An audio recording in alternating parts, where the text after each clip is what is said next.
Hello, good morning. Yes, it works.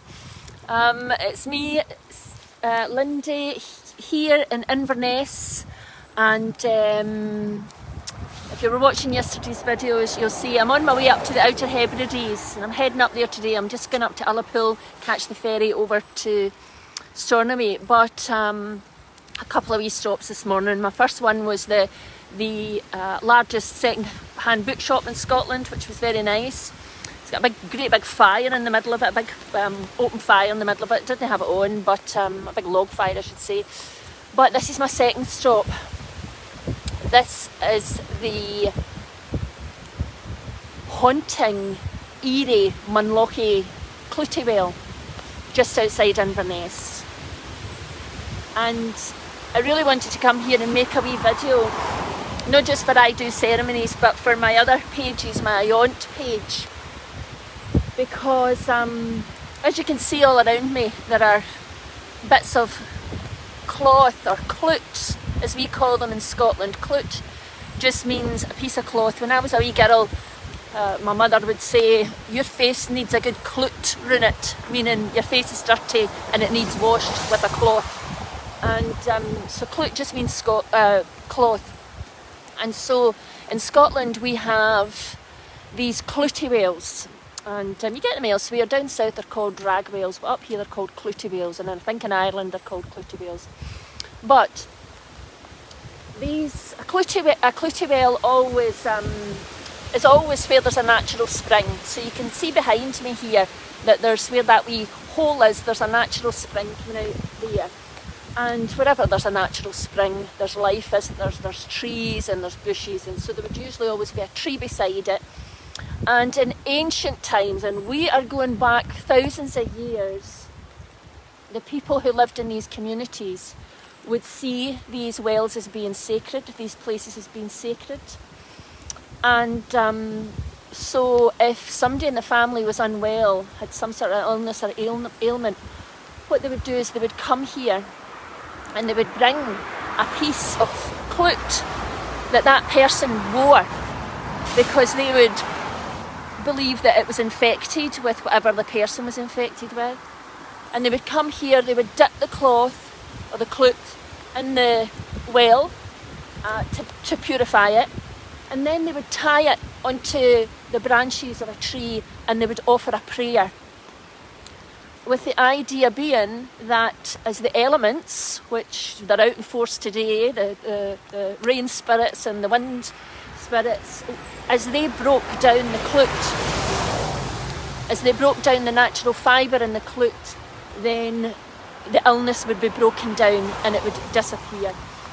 And then that, as you would think, that naturally evolved to become not just prayers of taking away, of letting go, of getting rid of, but also prayers of bringing in whatever some families or a person would want to attract into their life. They would come here with their clout, and again they would dip it into the spring, and then they would tie it round a tree branch and they would say a prayer, ask for something to come into their life, whether it be food, work, love, or money. So if you're a follower of the law of attraction, this is the original law of attraction. But here's the thing, I've mentioned the word prayer there a couple of times. What's really important to note is that this is not a religious place. It's not a religious site. This is very much a spiritual site, because these Clootie Wells have been here for thousands of years, way before Christianity, way before any of the traditional faith paths that we are familiar with. So Hinduism, Judaism, Christianity, Buddhism, Christianity and Islam. These are going right back to the earliest Celtic times, thousands and thousands of years. So people didn't come here to pray to a Christian God. People came here to pray to the spirits of the land, to pray to the spirit of the well, and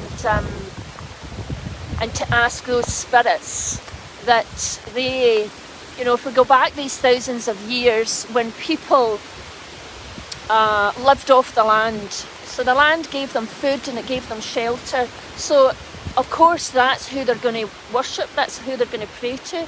Those spirits, those things they can't see that are providing the food and the shelter and the water, the clean water for them to drink.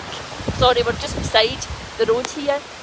But yeah, so this is not a religious place, it's a very, very spiritual place. And I think it's important to differentiate between spirituality and religion. And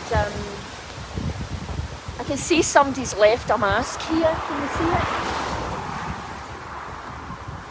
Which I can only assume is a prayer for getting rid of COVID. But if I take a walk round, if I just turn right round, you can see this whole forest. This is a forest of wishes.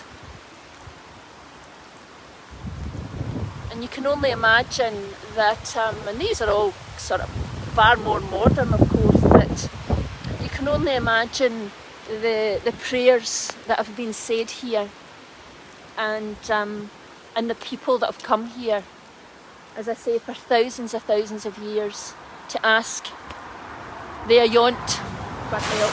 And I've got my own wee cloots. I've got my wee Harris tweed. If you're coming to one of these places, try and bring a natural fibre, something that is going to break down and is biodegradable. And again, if you're asking for something to come into your life, the idea is that as the wind and the rain wears down the cloth, it dissolves the cloth, then your wish is carried off into the ether, where it can be heard and it can be returned to you in some form. So, a really, really eerie but beautiful place. Okay, I'm going to make this same video over on my own page. Thanks for watching. Hi Gay, hi Brenda, hi Jane, hi Laurie. Nice to see you. Speak to you soon. Bye.